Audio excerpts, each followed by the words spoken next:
après la catastrophe naturelle qui s'est déroulée, qui s'est produite à la falaise de Tchang, nous avons décidé d'aller sur le terrain pour toucher du doigt des réalités et voir ce qu'est devenu cet endroit autrefois idyllique, autrefois accueillant et l'une des principales voies les plus visitées et les plus empruntées par les automobilistes qui se rendaient dans la région du littoral.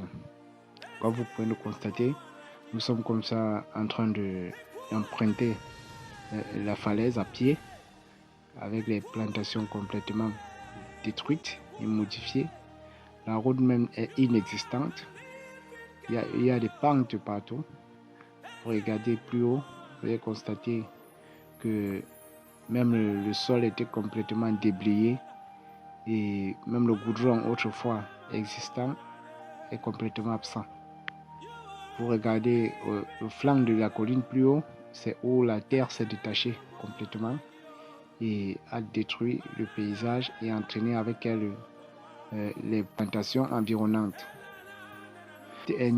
Cet énième éboulement n'est pas sans conséquence sur le paysage qui voit naître de nouvelles formes de relief comme des vallées et des pentes abruptes comme celles que nous empruntons là à pied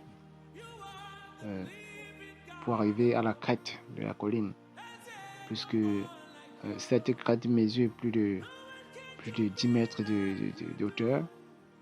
Comme vous constatez, la marche que je suis en train d'emprunter, elle mesure près de 10 mètres de hauteur. Donc, pour arriver au sommet, il faut marcher pour longtemps. Et en observant le paysage complètement modifié, vous voyez de l'autre côté, c'est où la terre s'est détachée, dû certainement aux fortes pluies diluviennes qui s'est abattue dans la zone et entraîné avec elle les plantations avec elle et la modification du paysage.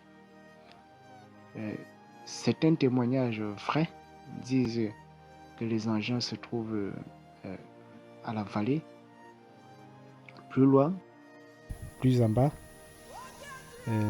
où elles ont été ensevelies par la molle de terre qui s'est détachée plus au flanc de la colline. Nous arrivons enfin à la crête, à la crête de cette falaise qui a endeuillé plusieurs familles.